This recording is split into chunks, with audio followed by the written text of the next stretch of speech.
In this live optics tutorial video, we will demonstrate how to collect configuration and performance data from a Dell Unity storage system. We will also look at the live optics dashboard to review the results.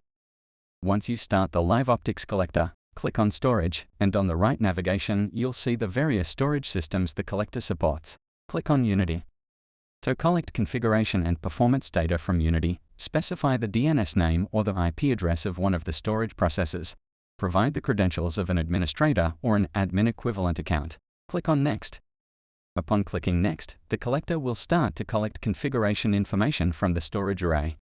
It will then prompt you for a date range to collect performance data from. The collector does not collect performance data in real time, but retrieves historical data from the Unity system. The maximum performance data that can be collected is a week from the date of collection. Clicking on the calendar icon, you'll be able to see the earliest date when performance data can be collected from. The end date will default to the current date the collector is being run. You can change this as well if you are only looking at a specific time period from last week. The time selection may be blank as there may not be any performance data available yet, so we'll choose yesterday's date. Click on Continue to start the download of the performance logs. This may take a while, so we'll fast forward. Once data collection is complete, you may choose to upload the data directly to the Live Optics web service, or choose to save an SIO kit. If the system running the collector does not have an internet connection, choose to create an SIO kit, and you can manually upload the SIO kit via the Live Optics portal from a different system. Provide a descriptive project name so that you can identify this system from the Live Optics dashboard. The collector will now upload the data to the Live Optics web service. Let's fast forward. You may also choose to save an SIO kit as a backup. This step is optional. For this demo, we will skip on creating the SIO kit file. Once the upload is complete, let's visit the Live Optics portal.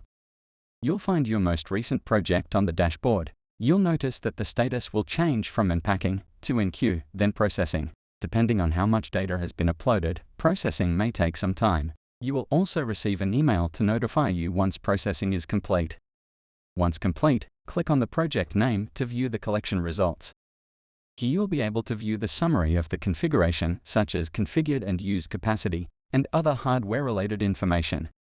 Do note on the start and end time of the collection. This does not reflect the date and time the data was collected, but the date range of the performance data collected. On the top navigation, you'll be able to view the system utilization summary, which include the storage controller's utilization, cache composite, front-end ports peak composite, and the workload concentration graphs. Click on Performance to view more details on the performance data that was collected. You'll be able to view performance graphs on IOPS by service, overall IOPS, throughput, I/O size, and latency. On the upper right-hand navigation, you can download the report in PowerPoint and Excel formats. The Excel report will contain all the details of data collected. Thank you for using Live Optics.